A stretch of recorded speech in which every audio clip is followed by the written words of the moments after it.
안녕하세요. 오늘은 7장 할 차례입니다. 7장 제목이 신경윤리학입니다. 뭐 윤리학 하면은 뭐 철학자들이나 다루는 것 뭐 이렇게 생각하기 쉬운데, 결국 뭐 윤리니 도덕이니 하는 것도 우리가 만들어낸 하나의 문화, 이렇게도 생각할 수 있지만, 결국은 우리도 다른 동물과 마찬가지로 공유하고 있는 그런 생물학적 기제가 있고, 그중에서 우리는 신경계를 들여다보고 있는데, 결국 그러한 신경계, 특히 우리가 지금 다루고 있는 뇌를 중재해서 드러나는 어떤 문화란 이름의 한 형태다, 이렇게 생각할 수 있는 것이 윤리학이고, 윤리학이라면 결국 그런 윤리학이란 것도, 윤리, 도덕 윤리란 것도 결국 우리 뇌를 통해서 한번 설명해 볼 수 있겠다 해서 다루는 것이 신경윤리학이라 할 수 있습니다. 하위 주제로 정서 관련 신경기제라는 게 첫 번째 소개되고 있습니다. 신경윤리학인데 정서, 우리 앞서 정서는 뭐 불안, 스트레스 할 때 그때부터 얘기했고, 또 지난 앞선 시간에 거울 요런 얘기할 때도 정서를 얘기를 했는데, 또 여기서도 정서 얘기가 나옵니다. 그전 시간에도 제가 언뜻 얘기를 했는지 모르겠습니다만, 이 정서라는 것이 결국 가치와 관련되어서 윤리 도덕 문제하고도 직결되어지는 것입니다. 아까 뭐 윤리학 이런 것들은 뭐 철학에서 다루는 주제가 아니냐, 이렇게 흔히 생각하기 쉽다라고 얘기를 했는데, 철학에서 다루는 여러 가지 문제들을 결국은 크게 대별해 보면 세 가지 주제로 다룰 수 있습니다.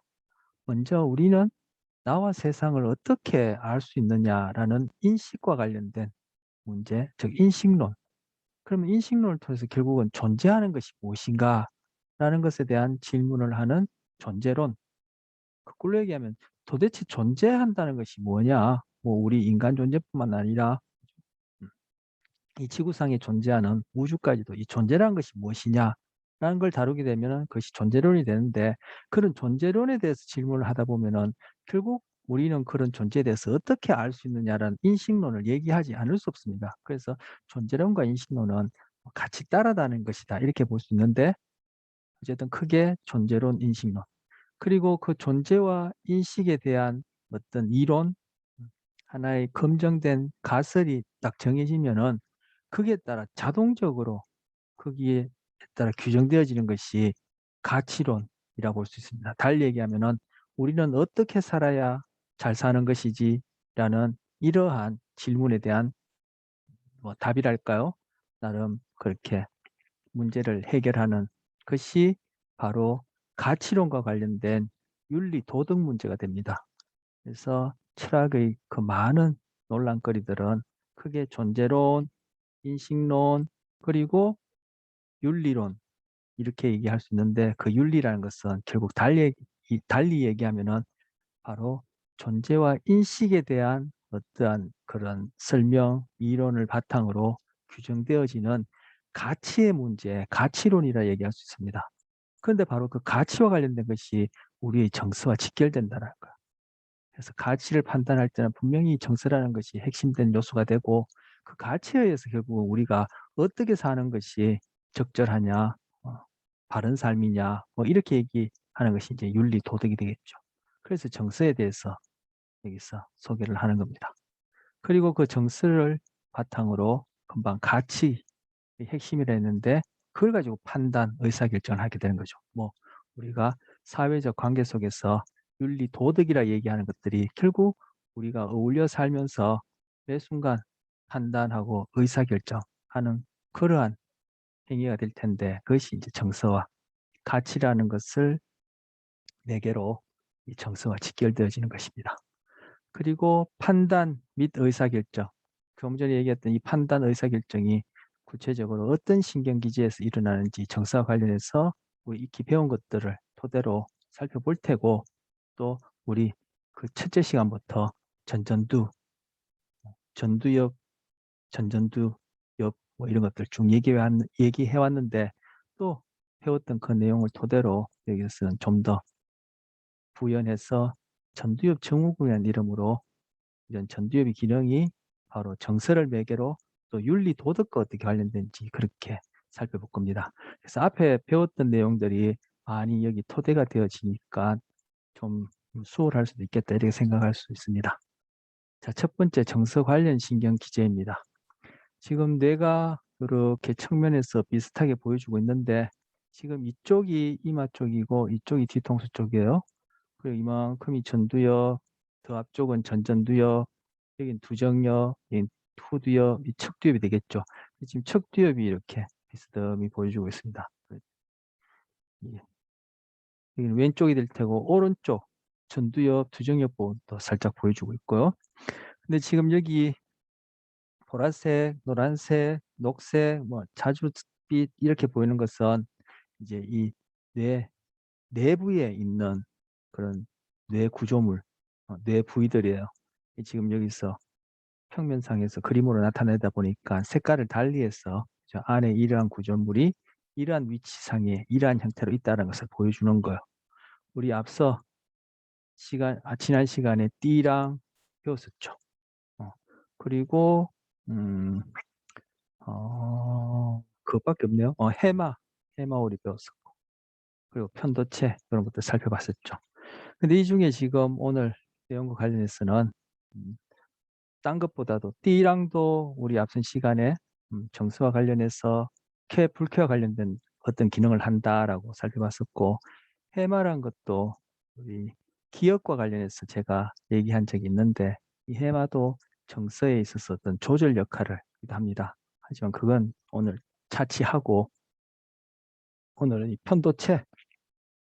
편도체는 우리 그 스트레스 불안할 때 이미 봤던 부위예요. 바로 이 편도체 부위가 지금 정서와 관련된 신경기지에서 오늘 하려는 어떤 가치 판단에 있어서 핵심된 구조물 중에 지금 하나로 먼저 소개하는 겁니다. 여기 보이는 해마나 이 편도체는 바로 이 척두엽에 위치해요. 그래서 척두엽 피질, 그죠? 이 척두엽 이 겉질 부위를 이렇게 긁어내면은 안쪽에 이 해마 편도체라고 부르는 이러한 구조물들이 나타납니다. 물론 이런 컬러풀한 색깔을 지닌 건 아니겠죠. 그래서 편도체는 외부에서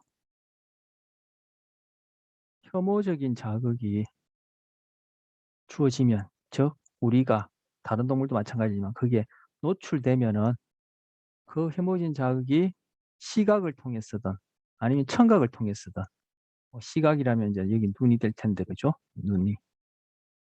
눈이라고 하면 시각을 통해서 이 혐오적 자극이, 아니면 귀를 통해서, 청각을 통해서 혐오적 자극이, 중간 과정은 제가 생략하고 그것이 편도체에 전달되면은 편도체는 음, 우리가 의식하지 못하는 그런 수준에서 이거를 평가하게 된다. 뭐 나에게 위험한 것이냐, 나에게 위험하지 않은 것이냐, 즉 가치 판단, 나의 생존과 관련해서 어떤 가치 판단을 하게 된다. 이렇게 표현할 수 있습니다.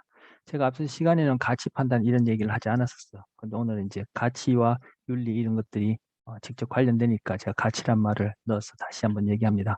결국 내가 사느냐 죽느냐와 관련해서 이것이 나에게 위험한 것이냐 안전한 것이냐 라는 것이 결국 나의 생존과 관련해서 내가 살아가는 이 환경, 사회 환경뿐만 아니라 이 우리 주어진 자연 환경이라든지 문명이라든지 이 모든 환경 하에서 내가 결국 생존하고 번식하는데 적응적이냐 아니냐 하는 것이 우리의 가장 근본적인 가치 기준이 되는 거죠.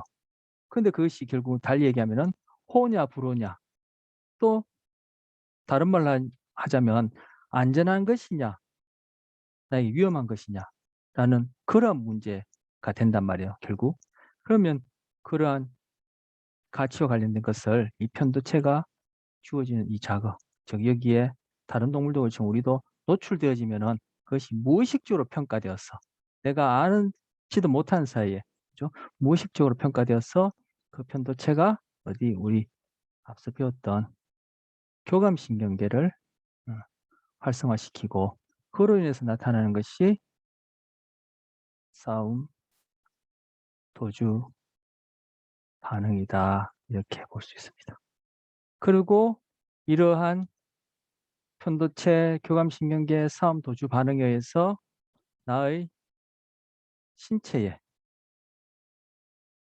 이 신체 중에서 뭐 주로 내부 장기 물론 우리 이렇게 외부 신체 부위 눈으로 보여지는 겉으로 보여지는 이 신체 부위도 포함됩니다만 이제 그중에 주된 싸움 도주 반응과 관련해서 변화를 보이는 주된 부위가 내부 장기 그리고 또 우리 신경계의 상태 그중에서 우리는 지금 뇌를 보고 있으니까 뇌의 어떤 상태 그리고 다시 한번 얘기합니다만 겉으로 보여지는 이 신체 부위의 어떤 그런 상태 그런 것들이 결국은 다시금 뇌의 상위 부분까지 결국 이 전두엽 중에서도 더 앞쪽에 있는 이 전전두엽을 포함하는 이 부위까지 정보 처리가 되어질 때 우리는 그때 뭐 두렵다, 뭐 공포다, 이런 불안하다 이렇게 얘기할 수 있는 필링, 감정을 경험할 수 있다 이런 얘기 앞서 했었습니다. 그래서 슬퍼서 우느냐, 울어서 슬프냐 이런 질문도 하고 우리 또 답도 해봤었어요. 바로 앞서 했던 내용이요. 바로 그 과정 속에 내가 실제로 그것을 감정이란 이름으로 경험하고 그에 대해서 내가 의식적으로 좋다 싫다라는 가치 평가하기 전에 바로 이런 편도체를 중심으로 해서 일어나는 이런 무의식적 평가와 그로 인한 나의 신체적 상태 변화 자체가 벌써 우리에게는 윤리 도덕과 관련된 어떤 가치 판단을 내리게 된다는 거. 자, 그다음 그림 이것도 우리 익히 본 겁니다. 이미 본 그림이라서 제가 따로 주석은 안 달고 그림만 다시 올렸는데 이거 우르바흐 피테 병이란 것이 있다고 얘기를 했었어. 우르바흐란 사람과 피테란 사람이 발견한 병이다. 즉 유전으로 인한 병인데 편도체가 석회화 돼요. 석회화. 즉 편도체도 결국은 우리가 이렇게 알고 있는 뉴런들로 이루어져 있죠. 뭐 한두 개겠습니까? 그죠? 수천 수만 개가 모여서 이제 편도체라고 아까 살펴본 그런 내부를 이룰 텐데 이 뉴런 세포체 내에 자꾸 캘슘이 캘슘은 2 플러스 두 개부터 이온이에요. 이 캘슘이 자꾸 누적되어서 이 석회화됨으로써 편도체가 망고지는 유전병이에요. 그건 이제 우르바라는 사람과 비트가 처음 소개했기 때문에 이 사람들 이름을 따서 우르바 비트병이라 하는데 금방 앞서 제가 앞선 슬라이드 보고 제가 설명드렸듯이 편도체가 그러한 기능을 하는데 지금 여기 손만 보이고 있는 이분 같은 경우에 바로 실제로 우르바 비트병을 갖고 있는 그때 제 기억으로는 SM이라고 이니셜만 딴 여자분이라 얘기했어. 그 여자분은 여기 뭐 지금 이러한 우리가 흔히 두려워할 수 있는 이러한 대상에 대해서 좀 그런 두려움에 대한 인식이 없는 거죠. 즉 달리하면 이것이 나의 생존에 달리하면 불호에 달리하면 내가 안전하냐 그렇지 않느냐라는 그런 것과 관련된 인식, 즉 정보를 받아들여서 판단하는데 문제가 있다라는 거. 그리고 이 경우는 이분한테 지금 행복, 슬픔, 혐오, 놀람, 화남, 두려움이라는 하나, 둘, 셋, 넷, 6가지 정서에 대해서 한번 표현해 보라 했어요. 이때는 이제 표현이죠. 이거는 표현, 이거는 인식, 이렇게 텐데 6가지 정서에 대해서 표현을 해보라 했어요. 이 6가지를 소위 기본 정서라 그러거든요.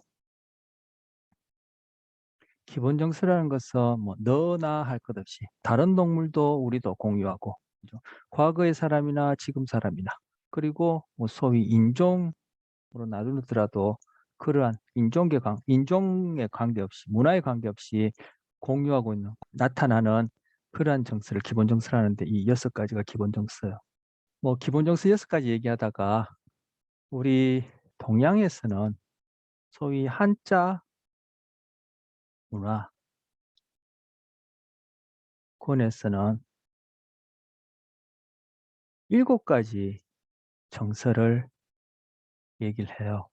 그래서 칠정, 한자 7에서 마음심에 칠정이라고 해서 희노애락애오고, 희노애락애오고 7개 맞죠? 그렇게 칠정을 얘기를 해요. 뭐 6개가 됐든 7개 됐든 이걸 처음 소개한 학자들이 있는데, 뭐 딱 6가지라고 지정한 학자는 뭐 20세기에 들어와서 이런 분야의 전문가인 폴 에크만이라는 사람이 얘기를 했고, 그리고 19세기에 찰스 다윈이 종의 기원을 쓰고 출판하고 난 다음에 10여 년이 지나서 바로 인간과 다른 동물들이 보여주는 감정 표현에 대한 그러한 또 책을 썼어요. 거기에서 또 다른 동물과 우리가 갖고 있는 그런 정서를 소개를 했어요. 뭐 소위 서양이라고 얘기하는 그런 쪽에서는 19세기, 20세기, 물론 그 이전에 고대에서도 정서에 관한 걸 언급했지만, 좀 체계적으로 얘기한 것이 그때라면은 우리 동양에서는 이 칠정 이런 것들이 훨씬 전에 그렇게 언급이 되었었어.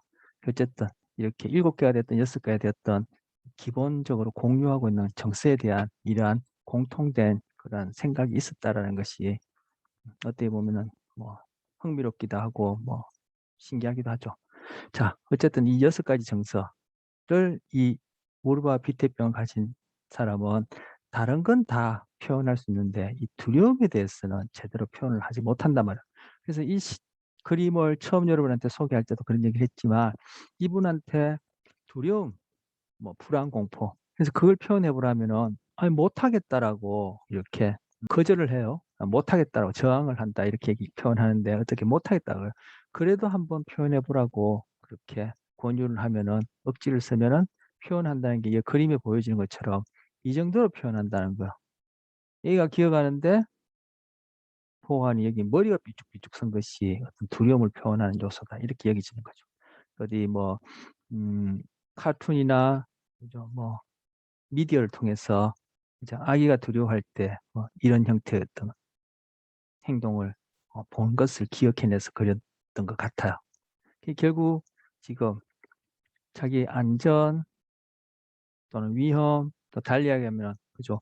좋다라는 호, 싫다라는 불호, 달리 이야기하면은 자기의 생존 번식과 관련해서 가치 판단에 있어서 여기서는 인식이 안 되어지고, 여기서는 표현이 안 되어진다는 것을 알 수 있죠. 뭐 때문에? 바로 편도체가 손상되었다는 것 때문에. 자, 앞서 했던 얘기와 이어지는 얘기죠. 이걸 바탕으로 이제 윤리라는 것이 무엇인지 보겠다라는 거예요. 자, 여기서는 이제 편도체 얘기는 끝났고, 이제 우리가 둘째 시간에 봤던 것 같아. 제 기억으로는 보상 경로라는 거 우리 그때 살펴봤었어요. 보상 경로.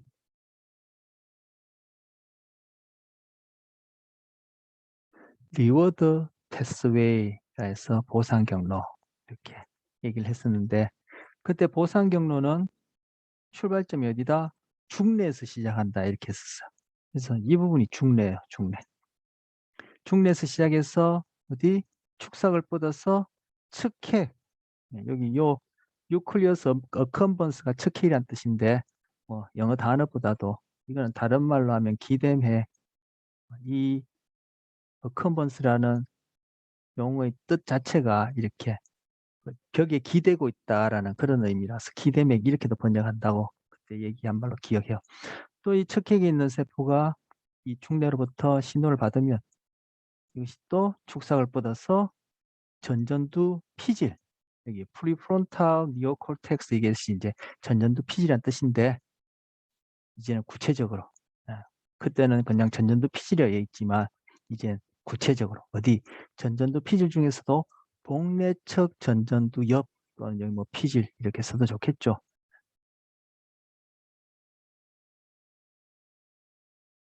이 부위로 가서 또 여기 있는 세포들에게 신호를 전달해요. 우리 복내측 전전두 옆은 전전두 옆 두자가 빠졌네요. 전전두 옆 또는 전전두 옆 피질을 세 부위로 크게 대별할 수 있다 그랬었어. 그래서 내측 전전두 그리고 배외측 전전두 그리고 안화 전전두 이렇게 나뉘는데 그 안화 전전두와 내측 전전두를 함께 포함하는 부위를 복내측이다 이렇게 본다 했어. 이거 한자말인데 그때 다 의미를 제가 설명했었어. 바로 여기 복내측 전전두엽에 가서 이 신호가 전달되죠. 그래서 중뇌 중에서 이제는 어디? 그때는 중뇌라고만 했지만 이제 구체적으로 중뇌 중에서 복측 피계야. 자, 복측이란 뜻은 뭐 복내측, 뭐 배외측 이런 거 설명할 때 제가 말씀드렸고 피계야가 무슨 뜻이냐면은 요만큼이 중뇌란 말이에요. 중뇌인데 여기 지금 요렇게 되었는 부분. 요렇게 되었는 부분은 우리가 한번 얘기했던 그 신경계 발달 과정 중에 얘기했던 뇌 척수액이 채워져 있는 뇌실이에요. 이 뇌실 이만큼 이제 뇌실이 될 텐데 뇌실인데 자 뇌실을 기준으로 이 중뇌가 이만큼 되어지면 이 뒷부분을 개라고 그래요. 개. 그래서 중뇌개 이렇게 불러요. 이 개가 두꺼이란 뜻이에요. 중뇌에 있는 뒷부분. 그래서 중뇌계 뚜껑이란 뜻인데 그럼 이 앞쪽은 뭐 바로 깔려 있다 이런 뜻으로 피계라야. 우리 피동사 사동사 할 때 이 피, 그죠? 피해자 할 때 그런 피 의미는 피계라 그래요. 그래서 이거를 중뇌 피계를 하는데 중뇌 피계 부위 중에서도 지금 복측에 해당하는 부위라서 중뇌 피계라 불러요. 이걸 영어로 얘기하면 Ventral Tegmental Area 하는데 줄여서 VTA라고 불러요. 그래서 VTA 이렇게 대문자를 써요. 자, 우리 보상경로 처음 배울 때는 그냥 중뇌에서 시작해서 기대물 거쳐서 전전두 피질로 간다 이렇게만 했는데 이제 구체적으로 중뇌 중에서도 BTA 복측 피계에서 세포들이 활성화, 즉 우리가 배웠던 전기 신호 일으키고 그것이 쭉 축석을 통해서 어디 척계 가서 무엇을 다음 세포로 신호 전달할 때 신경 전달 물질을 분비하게 되는데 무엇을 바로 도파민을 분비해서 다음 세포에 신호를 전달하고 또 이 척핵에 있는 세포는 또 축석을 쭉 뻗어서 복내측 전전두 피질에 가서 여기 위치한 세포들의 또 도파민을 분비해서 신호를 전달하고 그래서 보상 경로는 복측 피계 BTA 척핵 또는 기대매 그리고 복내측 전전두엽까지를 얘기를 하고 여기에서 신호 전달에 관여하는 신경 전달 물질 도파민이다 이렇게 얘기를 했어. 자, 그런데 앞서 봤던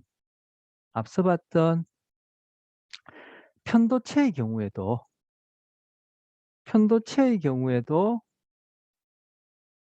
요것 같은 요런 그림은 여기는 없지만 편도체의 경우에도 바로 복내측 지금 여기서는 복내측을 뭐 입체적 표현하려고 하는데 뭐 이 안쪽 그죠? 이 안쪽 이렇게 이 밑쪽이 되겠죠. 안 보이는 부분 제가 이 핏검을 표현한다면 이렇게 해서 그죠? 한번 이렇게 바로 편도체도 이 복내측 전전두엽과 이렇게 긴밀하게 연결이 되어 있어요. 뒤에 가서 그런 얘기 하겠지만 우리 앞서도 그 뭐 스트레스, 불안, 편도체 얘기를 하고 바로 전주에도 그 거울 이론과 관련해서 얘기를 하면서 그 소시오패스, 흔히 사이코패스라 얘기하는 반사회적 인격 장애 얘기할 때 이 편도체와 어디 전전두 피질 간의 연결이 약할 때 그리고 바로 이 전전두 피질의 기능이 제대로 작동하지 못해서 편도체의 활성화를 조절하지 못할 때, 그럴 때 PTSD도 일어나고, PTSD는 너무 불안해서, 그죠?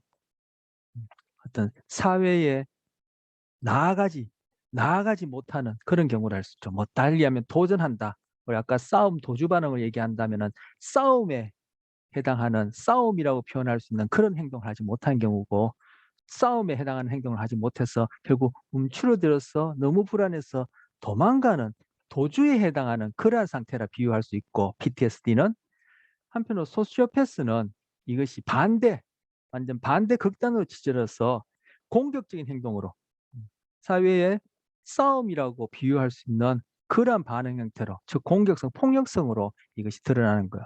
그런데 그게 둘 다 결국은 이 편도체와 이 전전두 피질, 그 중에서도 오늘은 복내측 전전두 피질 간의 이 연결이 정상적이지 못하고, 또한 연결이 정상적이지 못한 데다가 이 전전두 피질이 이 편도체를 잘 조절을 하지 못해서 편도체가 비정상적으로 과하게 반응하는데, 그 결과로 너무 움츠러들면 PTSD, 그 결과로 모든 것에 대해서 공격성으로 튀어나가면은 소시오 패스, 이렇게 얘기할 수 있다는 거예요. 자, 이 얘기는 앞서 했던 얘기를 제가 부가해서 지금 편도체와 복내측 전전 피질 간의 그런 관계와 관련해서 제가 부가한 것이고, 지금 여기서는 이 편도체와 복내측 전전두 피질, 어디 조금 전에 봤던 측핵도 복내측 전전두 피질과 연결되어 있는데, 이 편도체도 복내측 전전두 피질과 연결되어 있다라는 거. 그래서 지난 시간에 제가 뭐 복내측 전전두 피질, 그때 전전두 피질을 전전두엽 또는 전전두 피질 다 좋습니다. 이거를 세 부위로 나뉠 때 바로 복내측 전전두 피질 부위는 바로 편도체와, 그리고 좀 전에 봤던 보상 경로 중에 측핵, 기댐으로부터, 기댐핵으로부터 이것이 화살표 이쪽으로 해야 되는데, 이쪽으로 신호를 받고 이들과 연결되어서 이 복내측 전전두엽은 뭐 이렇게 저울처럼 이쪽은 척결과 관련된 거는 우리 보상 경로 얘기하면서 쾌 얘기했었죠. 쾌락. 아까 또 달리하면 호, 이렇게도 얘기할 수 있고, 한편으로는 여기 편도체와 관련해서 불쾌, 불안전, 불안, 아니면 불호, 이것과 관련된 신호를 이렇게 받아서 둘 사이에 어느 쪽이 높으냐 낮았냐, 어느 쪽이 낮았냐 높으냐, 이런 저울질을 하는 부분이 이 부분이다. 그래서 이 둘 사이의 어떤 이렇게 기울기에 따라 결국은 내가 주어진 사회 상황에 대해서 판단과 의사 결정을 한다. 뭐에 따라? 즉 가치에 따라. 그 가치란 게 뭐냐? 결국은 쾌 불쾌냐, 달리하면은 나의 생존과 관련해서 내가 살아가는데 유리하냐 불리하냐, 적응에, 그게 바로 가치의 핵심이 되어지고, 그것이 판단과 의사결정을 낳는데, 그것이 사회적 관계에서는 윤리 도덕 문제로 이어진다는 거. 그래서 지금 오늘 얘기한 부위의 핵심은 그동안 했던 내용을 다 종합하고 좀 더 내용을 추가해서 바로 지난 시간에 얘기했던 이 저울질하는 복내측 전전두 피질과 이 바로 편도체 측핵 간의 연결해서 일어나는 가치 판단과 관련된 얘기를 하는 거야. 그래서 아까 정서도 얘기를 하고, 정서 중에 불쾌와 관련된 편도체, 이거 달리 얘기하면은 그 스트레스, 뭐 불안, 이렇게도 얘기할 수 있고, 그리고 쾌와 관련된 또는 좋다라고 하는 쾌와 관련된, 제가 호불호 할 때는 이 한자말 이걸 얘기를 합니다. 제가 호불호 자꾸 얘기를 하는데 뭔 얘기하는지 헷갈릴 수도 있는데, 또는 이제 불호, 달리면 이건 좋다, 싫다, 불쾌 해서 제가 호불호 이렇게 자꾸 얘기를 하는 겁니다. 자, 그래서 여기서는 보상 경로를 중심으로 바로 쾌 또는 좋다라는 나에게 좋다, 내가 살아가는데 도움된다, 내가 적응하는데, 그리고 생존과 번식에 유리하다, 이 쾌와 관련된 이 두 가지가 바로 정서, 이 보상경로도 결국은 보상경로 얘기할 때는 제가 정서란 얘기는 안 했지만 이 부위도 바로 정서, 호 불호 중에 호에 해당하는 그러한 정서와 관련된 부위란 말이에요. 이 두 가지가 결국은 오늘 얘기하는 것에 있어서 핵심된 그런 신경 기제가 되는 것입니다. 자, 앞서 이렇게 6가지 정서 그리고 뭐 아까 칠정해서 희노, 애락, 애오고 뭐 7가지 얘기했는데 그걸 결국은 대별하면은 행복, 그죠? 슬픔, 놀람, 혐오, 화남, 두려움 이 결국 나누면은 호 아니면 불호란 말이에요. 그죠? 희노, 애락, 애오고도 그죠? 이런 것들도 결국은 나뉘면은 크게 나뉘면은 호, 불호란 말이에요. 그래서 불호와 관련된 지금 편도체, 호와 관련된 보상경로 척해 이걸 복척, 복내척 전전두 피질과 연결해서 제가 얘기를 한 거예요. 우리 앞에 배웠던 거 좀 더 내용 추가하면서 전체적으로 정리한 내용이다 이렇게 볼 수 있어요. 자, 요 다음 그림은 뭐냐면은 이 G 녀석한테 이 보상 경로상에 전기 자극을 할 수 있는 뇌수술을 한 다음에 그 전기 자극 장치를 여기 레바, 여기서 레바가 안 보입니다만 요 앞발 여기에 이제 레바가 있는데 레바에 그렇게 유선으로 연결해 놓은 거예요. 우리 이미 이 보상 경로 볼 때 그 로봇쥐라는 이름으로 이런 거 봤었어요. 그때는 무선으로 리모컨으로 그렇게 자극을 했는데 이때는 초기에 이제 처음 이게 1960년대에 발견됐을 때는 이렇게 유선으로 이제 레버를 누르면 보상 경로가 작동되도록 그렇게 뇌수술을 한 거죠. 결국 우리가 봤던 로봇이 무선으로 되어지는 것이나 이렇게 유선으로 되어지는 것이나 본질적으로 다를 바가 하나도 없죠. 없는데 지금 이 녀석을 요러한 장치에 넣어 놓으면은 뭐 좁기 때문에 크게 뭐 여기저기 돌아다니면서 뭐 다른 행동을 할 여지도 없지만 돌아다니다 우연히 이 레버를 툭 건드리는 거예요. 그러면 전기 자극이 가요. 근데 우리 익히 배웠듯이 앞서도 얘기했지만 뉴런들이 결국 활동한다는 것은 여기서 쾌를 보상 경로와 관련해서 우리가 쾌를 경험한다는 것은 결국 전기 신호 그리고 도파민 분비, 전기 신호 이런 일들에 의해서 일어나니까 이 직접 여기다 전기 자극을 한 거죠. 물론 우리가 사용하는 100볼트나 220볼트 해당 그런 강한 전기를 하면은 안 되고 돌아가실 테고 아주 미약한 전기를 자극하면은 우리가 여러분이나 저나 또는 다른 동물 경우에 뭐 따뜻한 데 가면은 좋다. 추울 때, 더울 때 시원한 데 가면 좋다. 그리고 배고프고 할 때 뭐 달달한 걸 먹는다든지 내가 좋아하는 음식을 먹으면 좋다. 그리고 또 뭐 있을까요? 뭐 술을 한 잔 하면 뭐 맥주, 생맥주를 하면은 더운데 시원하고 좋다. 또 어떤 게 또 흡연을 할 때 그것도 그죠? 짧은 순간이지만 좋다. 그리고 뭐 또 극단적인 예로 뭡니까? 그 마약을 한다든지 소위 향정신성 약물을 사용한다든지 아니면 또 뭐 도박을 한다든지 뭐 중독이라는 이름으로 그런 행동할 때 좋다라고 경험하는 것이 결국은 우리 이 몸에 있는 감각계, 눈, 코, 입 이런 신체 감각계를 통해서 결국은 말초신경을 통해서 이 보상 경로에까지 신호가 전달되어져서 도파민 분비되고 해서 우리가 그런 경험을 하잖아요. 그렇다면 여기에서 직접 그런 그 말초 눈, 코, 입을 통하지 않고 그리고 말초신경이 통하지 않고 직접 이 보상 경로를 전기 자극해 주더라도 결국 본질적으로 다를 바가 하나도 없어요. 그래서 그때 제가 로봇지 설명하면서 소개하면서 베르나르 베르베르의 뇌라는 책을 한번 읽어보면은 그런 얘기가 소설이지만 좀 전문성 있게 자세히 나온다는 얘기를 했는데 지금 이 녀석 같은 경우에 레버를 탁 건드리면은 여기 자극돼요. 그래서 이 녀석이 자극받고 난 뒤에는 레버를 다시 한번 우연히 건드리게 돼요. 또 자극받죠. 이런 일이 한두 번만 있게 되면 얘는 이제 레버를 자꾸 눌러대요. 정말 무지막지하게 눌러대요. 그래서 며칠 동안 물도 안 먹고 밥도 안 먹고 계속 눌러대다가 지쳐 나가 떨어져서는 한두 시간 있다가 다시 깨어나서 또 눌러대는 이런 현상이 나타나요.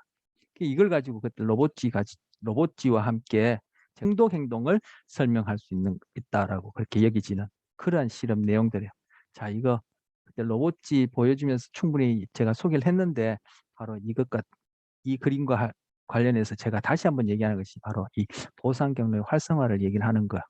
그래서 보상 경로를 통한 소위 쾌라고 얘기하는 그러한 정보도 그리고 편도체를 통한 우리가 흔히 스트레스, 불안 또는 불쾌라고 얘기한 정보도 지금 복내척 전전두 피질 부위로 수렴한다. 그래서 복내척 전전두 피질 부위는 그러한 두 가지 신호, 즉 내가 경험하는 다른 동물도 마찬가지야. 내가 경험하는 이러한 상황에서 그 주어진 상황이 결국 나한테 쾌냐 불쾌냐라는 것을 저울질하듯이 가치 판단을 해서 나의 그러한 행동을 결정하는데, 그것이 바로 우리가 함께 어울려 사는 이러한 사회 내에서는 그것이 가치란 이름으로 윤리 도덕의 토대가 되어진다. 그것이 얘기하는 게 오늘 핵심 주제예요. 자, 그래서 두 번째, 정서와 판단, 의사결정. 아까 이제 이 정서를 가지고 판단과 의사결정을 어떻게 하나 했는데 이미 제가 다 결론은 다 얘기한 셈이에요. 자, 그래서 두 번째 얘기는 잠시 쉬었다가 다시 보도록 하죠.